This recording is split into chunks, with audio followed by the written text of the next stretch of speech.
حاضرین جمعہ اور میرے عزیز اسلامی بھائیوں اور بہنوں، اللہ تبارک و تعالیٰ نے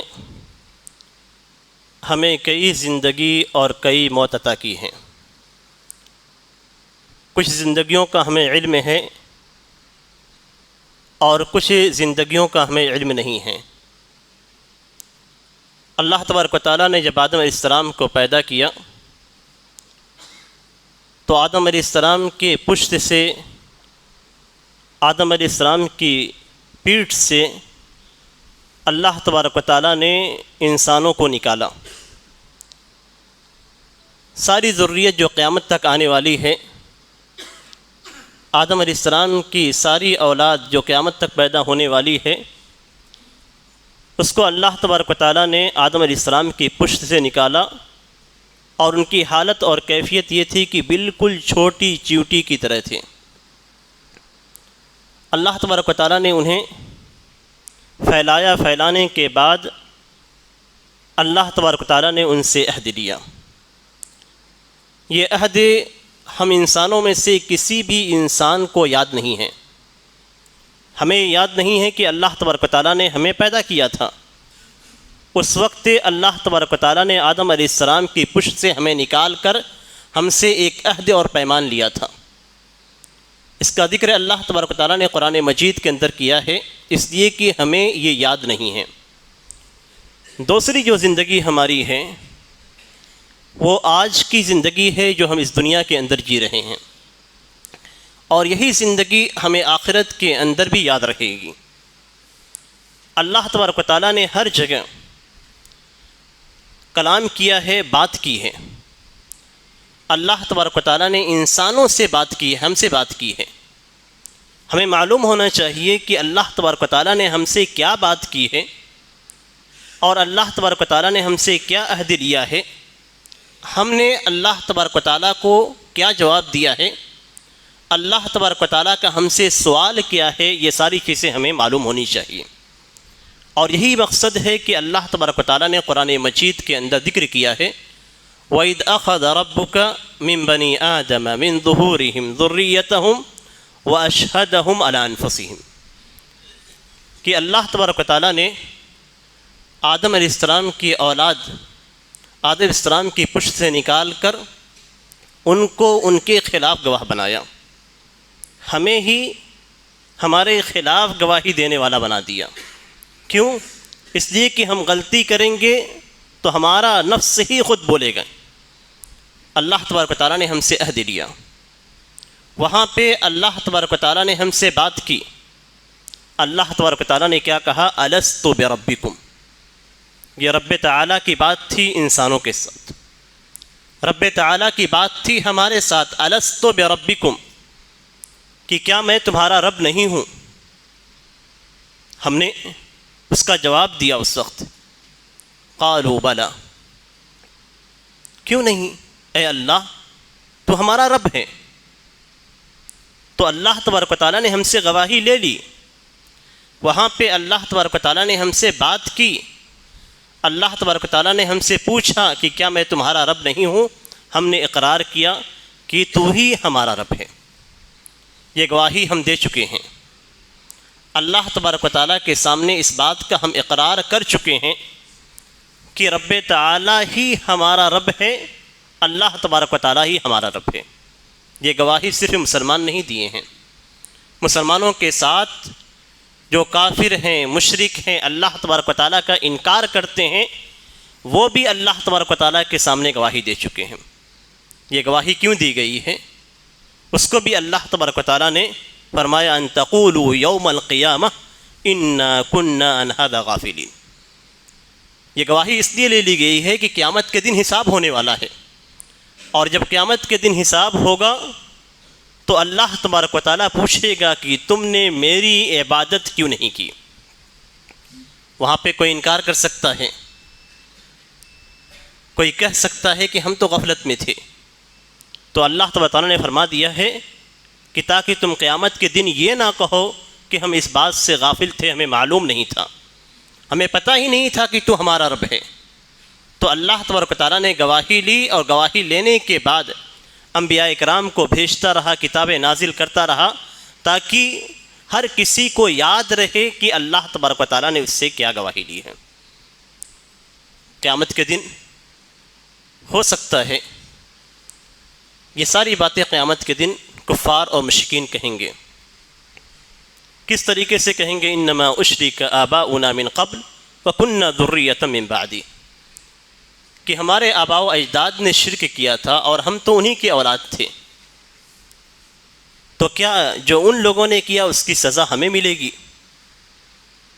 ایک بیٹا کہہ سکتا ہے کہ میرا باپ شرک کر رہا تھا اس لیے میں بھی شرک میں رہا، تو کیا باپ کی وجہ سے مجھے بھی سزا دی جائے گی؟ یہاں ہر شخص کو اللہ تبارک و تعالیٰ نے متنبہ کیا ہے کہ کوئی بھی شخص دنیا کے اندر اگر اپنے باپ کے نقش قدم پہ چلتا ہے، شرک کے اندر، بدعت کے اندر، غلط کام میں، تو ایسی صورت میں اس کی یہ دلیل اور حجت نہیں ہو سکتی ہے کہ میرے باپ نے مجھے نہیں سکھایا، میرے باپ نے مجھے نہیں بتلایا، میرے باپ نے مجھے نہیں کہا کہ یہ شرک ہے، میرے باپ نے مجھے دین کے احکام نہیں سکھائے۔ یہ چیز کل قیامت کے دن ہمارے لیے حجت نہیں ہوگی کہ ہم باپ کا نام لیں اور باپ کا نام لے کر کہیں کہ ہم نے یہ برائی اس لیے کی کہ باپ نے نہیں بتلایا ہے، ہم سے شرک اس لیے ہوا کہ ہمارے باپ نے نہیں بتلایا ہے، تو یہ چیز حجت نہیں ہوگی۔ اسی لیے اللہ تبارک و تعالیٰ نے قرآن کریم کے اندر بتلا دیا ہے کہ پہلے آپ لوگوں سے عہد لیا جا چکا ہے۔ پھر اللہ تبارک و تعالیٰ اس دنیا کے بعد، یہ دنیا ایسی ہے جہاں آپ کو چھوٹ ہے، یہ دنیا ایسی ہے جہاں آپ کو اختیار دیا گیا ہے کہ آپ اچھا کریں یا برا کریں۔ اس دنیا کے اندر آپ کو مکمل اختیار ہیں، آپ اسلام پہ رہیں، اسلام سے نکل جائیں، آپ اسلام پہ رہیں، شرک کریں، آپ نیک عمل کریں، برا عمل کریں، اس دنیا کے اندر مکمل چھوٹ دے دی گئی ہے آپ کو۔ آپ جس طریقے سے چاہیں اس دنیا کے اندر زندگی گزاریں، لیکن قیامت کا دن رکھا گیا ہے۔ قیامت کے دن کو اسی لیے یوم الدین کہا گیا ہے کہ اس دن آپ کا حساب ہونے والا ہے۔ آپ جو بھی کریں گے اللہ تبارک و تعالیٰ کے فرشتے اسے لکھ رہے ہیں، اور کل قیامت کے دن اللہ تبارک و تعالیٰ کے سامنے آپ کا حساب ہوگا۔ وہاں اللہ تبارک و تعالیٰ ڈائریکٹ آپ سے بات کرے گا، ڈائریکٹ بات ہوگی۔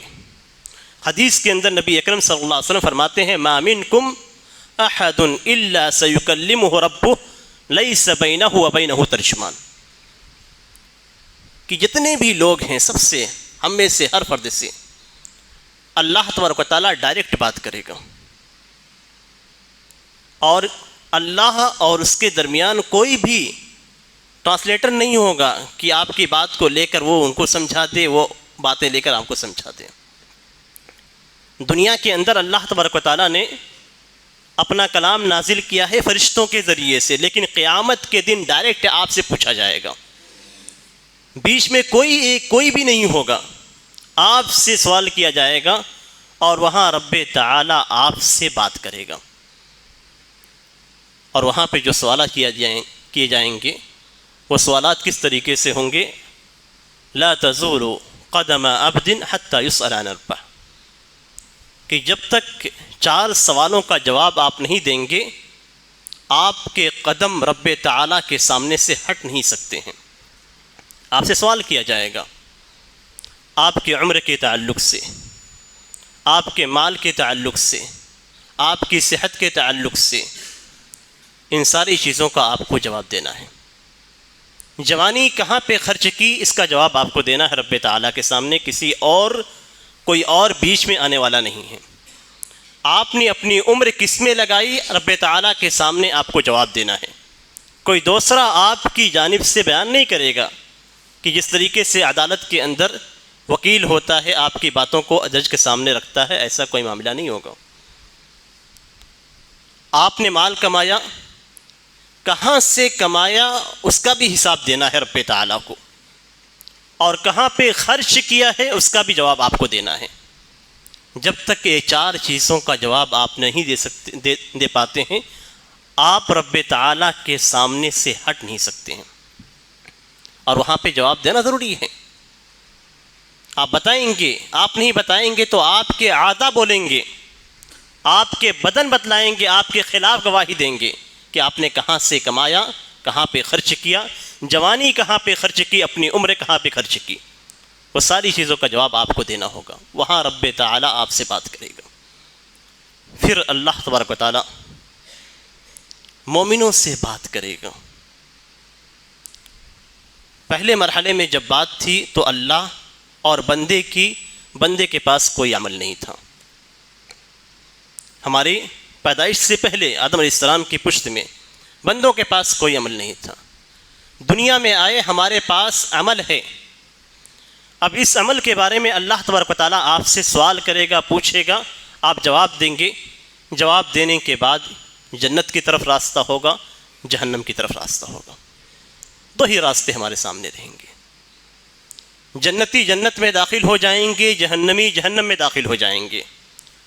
اس کے بعد اللہ تبارک و تعالیٰ جنت والوں سے بات کرے گا۔ آپ سوچئے کہ رب تعالیٰ اگر آپ سے خوشی کے ساتھ بات کرتا ہے تو آپ کے لیے وہ کتنی خوشی کی بات ہے، لیکن اس کے لیے جنت والوں کا عمل چاہیے۔ اور اس سلسلے میں کئی احادیث موجود ہیں کہ اللہ تبارک و تعالیٰ جنت والوں سے بات کرے گا۔ قرآن کریم کے اندر اللہ تبارک و تعالیٰ فرماتا ہے سلام قولا من رب الرحیم۔ جنتی جنت میں صوفے پہ بیٹھے ہوں گے، ان کی بیویاں سائے کے اندر موجود ہوں گی، اور اس کے اندر جنت کے اندر جس طرح کے پھل چاہیے، فروٹس چاہیے، وہ ساری چیزیں موجود ہوں گی، اور جو وہ چاہیں گے اللہ تبارک و تعالیٰ وہ حاضر کر دے گا۔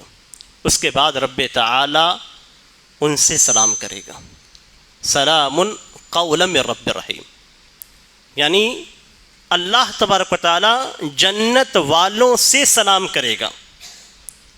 بات کیسے شروع ہوتی ہے؟ سلام سے۔ رب تعالیٰ آپ سے سلام کرے گا۔ اگر دنیا کے اندر آپ سے کوئی بڑا شخص آگے بڑھ کر سلام کرتا ہے تو آپ کے لیے کتنی خوشی کی بات ہوتی ہے۔ آپ سوچیں، آخرت میں جنت میں جب آپ جائیں گے تو جنت میں اللہ تبارک و تعالیٰ اپنے بندوں سے، جنتیوں سے سلام کرے گا، سلام قولا من رب الرحیم۔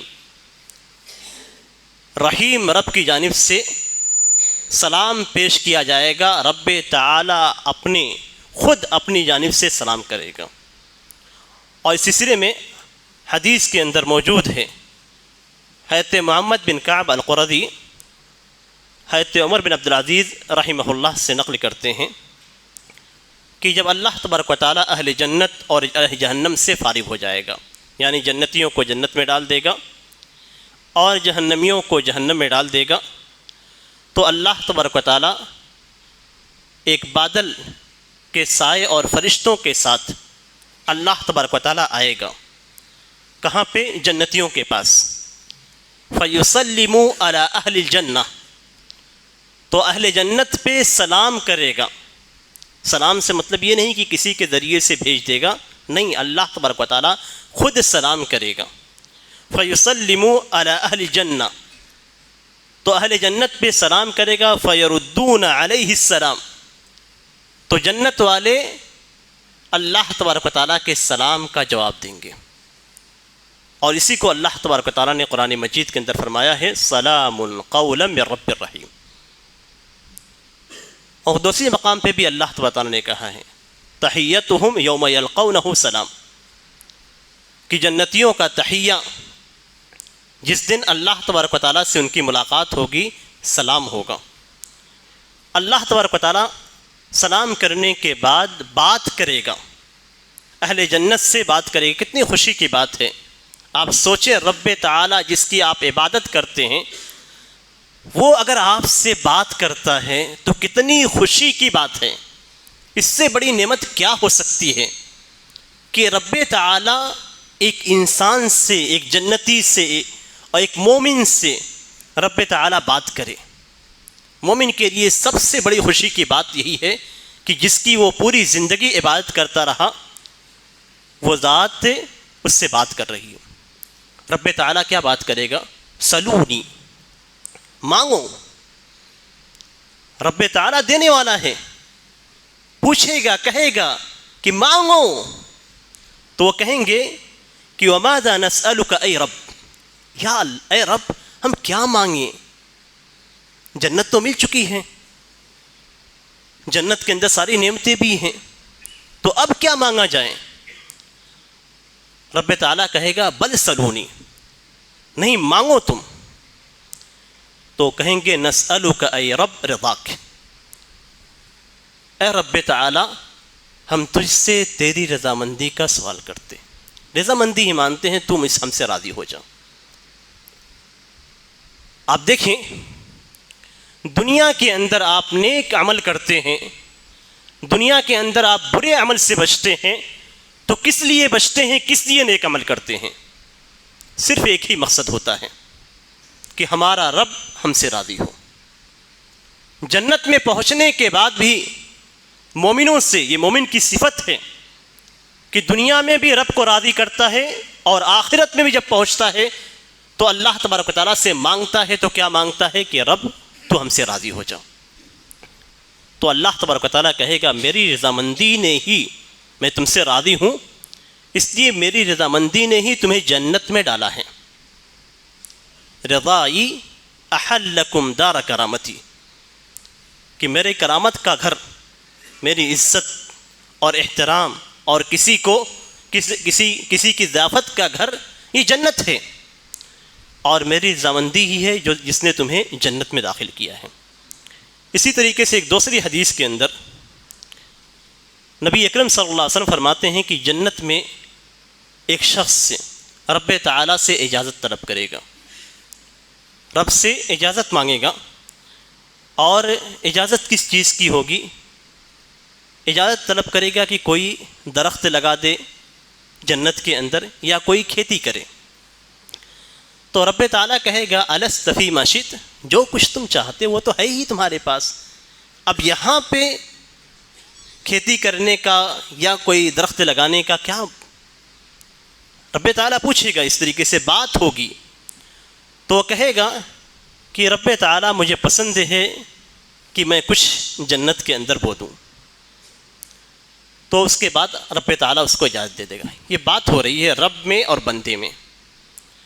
تو اسے اجازت دے دی جائے گی، وہ اپنا دانہ ڈالے گا اور فوری طور پہ ایک درخت تیار ہو جائے گا، اور یہ درخت پہاڑ کی طرح بڑا ہوگا. تو رب تعالیٰ کہے گا کہ اے ابن آدم، تمہیں کوئی بھی چیز آسودہ نہیں کر سکتی ہے، یعنی کوئی بھی چیز تمہارا پیٹ نہیں بھر سکتی، تمہاری خواہش کو ختم نہیں کر سکتی ہے. یعنی جنت میں پہنچنے کے بعد بھی خواہش موجود ہے، اور کچھ خواہش نہیں ہے تو کم از کم ایک درخت کو لگانے کی ہی خواہش موجود ہے. تو انسان کی خواہش اور تمنا جنت کے اندر بھی ختم ہونے والی نہیں ہے. تو یہاں رب تعالیٰ ایک جنت والے سے بات کر رہا ہے. اس حدیث کو جب نبی اکرم صلی اللہ علیہ وسلم نے بیان کیا تو وہاں پہ ایک دیہاتی موجود تھا، اعرابی، جو خانہ بدوش ہوتے ہیں، ایک جگہ سے دوسری جگہ منتقل ہوتے ہیں اپنے سامان کو لے کر. وہاں پہ ایک موجود تھا. تو اس نے کہا کہ یہ آدمی جو اللہ رب سے اجازت طلب کرے گا، یہ یا تو قریشی ہوگا، قریش کا رہنے والا ہوگا، یا انصار میں سے ہوگا. اس لیے کہ ہم تو خانہ بدوش ہیں، ہمارے پاس کھیت نہیں ہوتے ہیں، تو ہمارے یہاں صرف بکریاں چرانے کا رواج ہوتا ہے، اونٹ اور بکریاں لے کر ایک جگہ سے دوسری جگہ جاتے ہیں. تو یہ ان لوگوں میں سے ہوگا جو کھیت میں یا درخت لگاتے ہیں، کھیت بناتے ہیں، ان لوگوں میں سے ہوگا. تو نبی اکرم صلی اللہ علیہ وسلم اس کی یہ بات سن کر ہنس پڑے. ایک دوسری حدیث سے، بہت ساری حدیثیں ہیں جس میں رب تعالیٰ اپنے بندوں سے کلام کرے گا. ایک دوسری حدیث ہے صہیب رضی اللہ تعالیٰ عنہ کی. نبی اکرم صلی اللہ علیہ وسلم فرماتے ہیں کہ جب جنت والے جنت میں چلے جائیں گے تو رب تعالیٰ کہے گا کہ تمہیں کسی چیز کی ضرورت ہے، کچھ اور دوں تمہیں. یہ رب تعالیٰ بات کرے گا انسان سے. اور یہاں سوچنے کی بات ہے، اور خطبے کا اصل مقصد بھی یہی ہے. یہ صرف کہانیاں نہیں ہیں، سوچنے کی بات ہے کہ یہ شخص جس سے اللہ تبارک و تعالیٰ بات کرے گا، یہ جنت والے جس سے اللہ تبارک و تعالیٰ بات کرے گا، کیا ہم ان میں شامل ہونا چاہتے ہیں؟ سوچنے کی بات یہ ہے، یہ نہیں کہ ہم صرف احادیث سن لیں اور خوش ہو جائیں. نہیں، کیا ہم ان میں شامل ہیں؟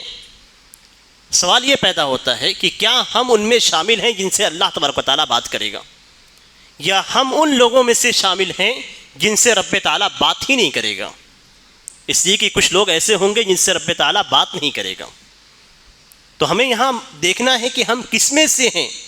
اہل جنت والے عمل کر کے جنت والوں میں سے ہیں جن سے رب تعالیٰ بات کرے گا، خوشی ہوگی، ہمارے لیے یہ بہت ہی بڑی اور عظیم چیز ہوگی، یا ان لوگوں میں سے ہیں جن پہ رب تعالیٰ ناراض ہوگا، ان سے بات ہی نہیں کرے گا.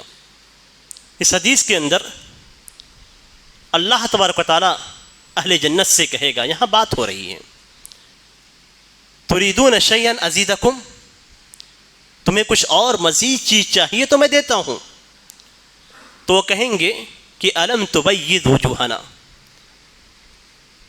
اے اللہ تو نے ہمارے چہرے کو روشن کیا ہے. الم تدخلنا الجنہ، اے رب تعالیٰ کیا تو نے ہمیں جنت میں داخل نہیں کیا ہے؟ جنت میں ہیں ہم. وتنجینا من النار، اور تو نے ہمیں جہنم سے بچایا ہے. یہ بہت بڑی چیز ہے کہ جہنم سے بچ کر آدمی جنت میں چلا جائے اور رب تعالیٰ اس کے چہرے کو روشن کر دے.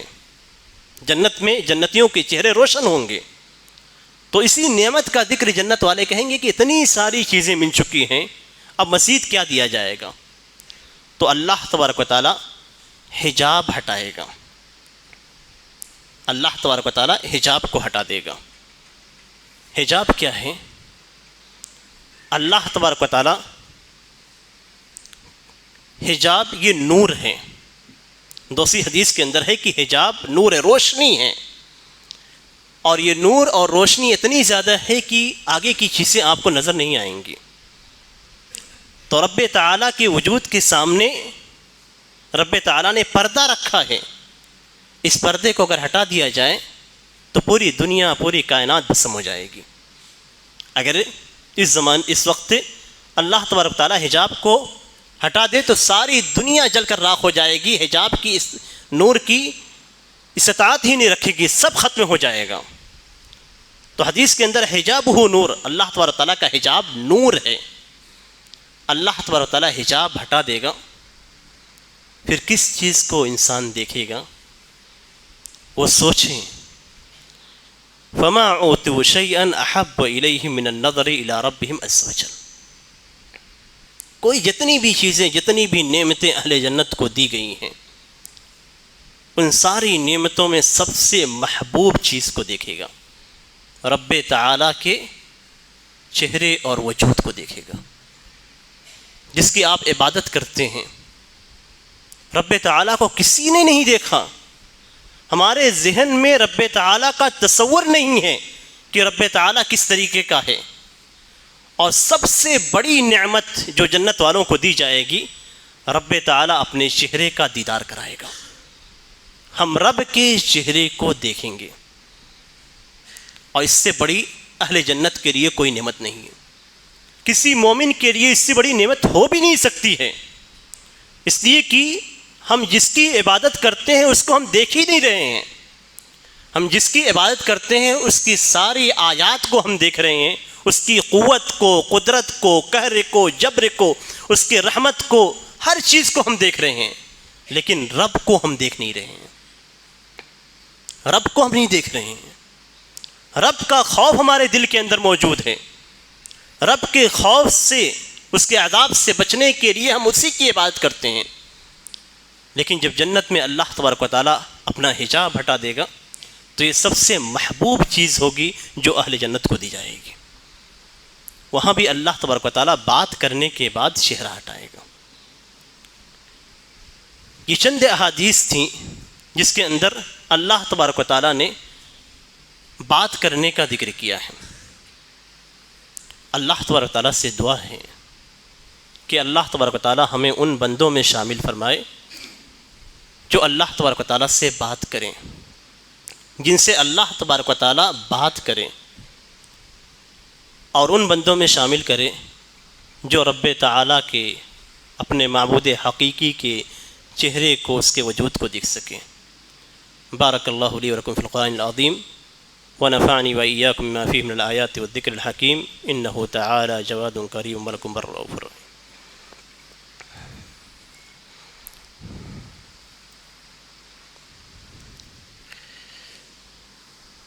الحمد للہ رب العالمین والصلاة والسلام على اشرف الانبیاء والمرسلین محمد وعلى آلہ وصحبہ اجمعین اما بعد۔ ابھی تک آپ لوگ رب تعالیٰ کی نعمتوں، رب تعالیٰ سے بات،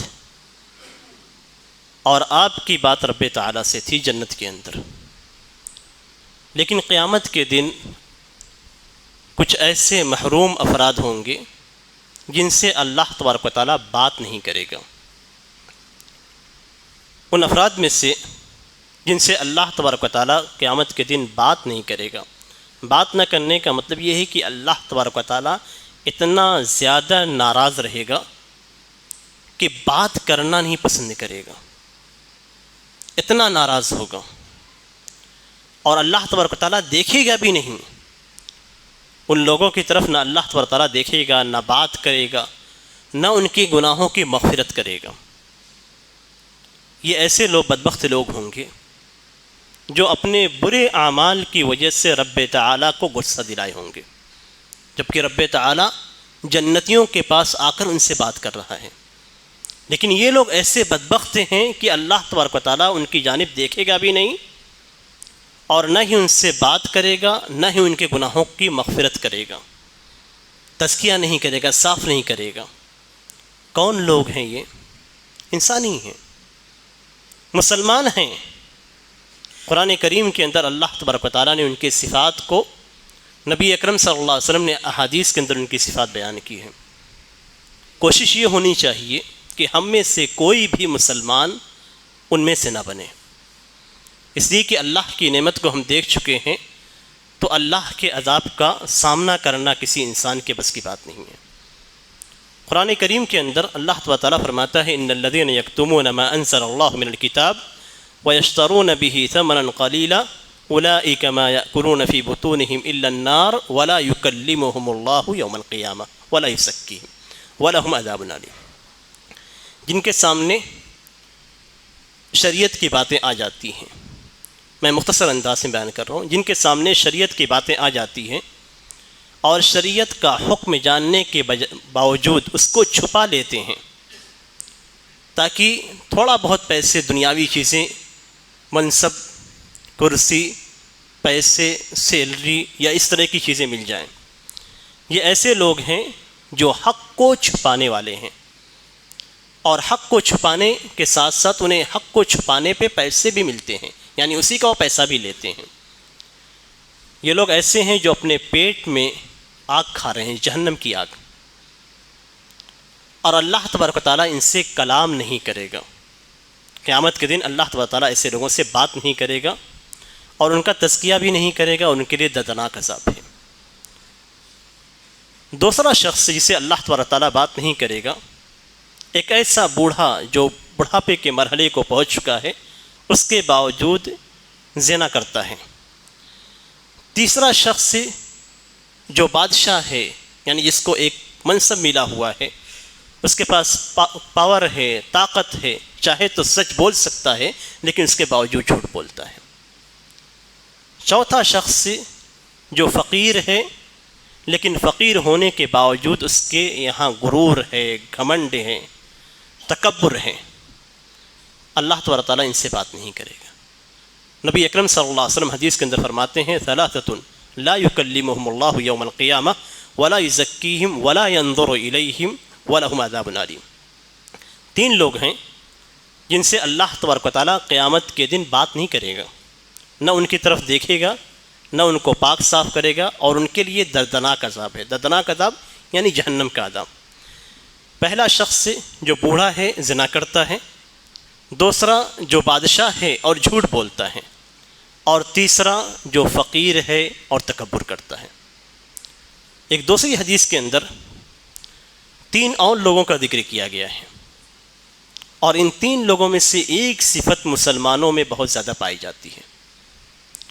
ایسا آدمی جو اپنے کپڑوں کو ٹخنے سے نیچے لٹکاتا ہے، ٹخنوں سے نیچے جو اپنے کپڑے کو لٹکاتا ہے، اور دوسرا وہ شخص، اور یہ بھی مسلمانوں کے اندر بہت زیادہ ہے، جو جھوٹی قسم کے ذریعے اپنے سامان کو بیچتا ہے۔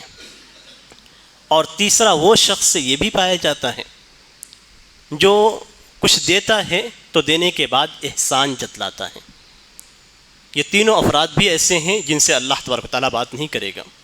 نبی اکرم صلی اللہ علیہ وسلم کی حدیث ہے ثلاثۃ لا یکلمہم اللہ یوم القیامہ ولا ينظر الیہم ولا یزکیہم ولہم عذاب علیم، کہ تین لوگ ہیں جن سے اللہ تبارک و تعالیٰ قیامت کے دن بات نہیں کرے گا، ان کی جانب دیکھے گا نہیں، اور نہ ہی ان کا تزکیہ کرے گا، اور ان کے لیے قیامت کے دن دردناک عذاب ہوگا۔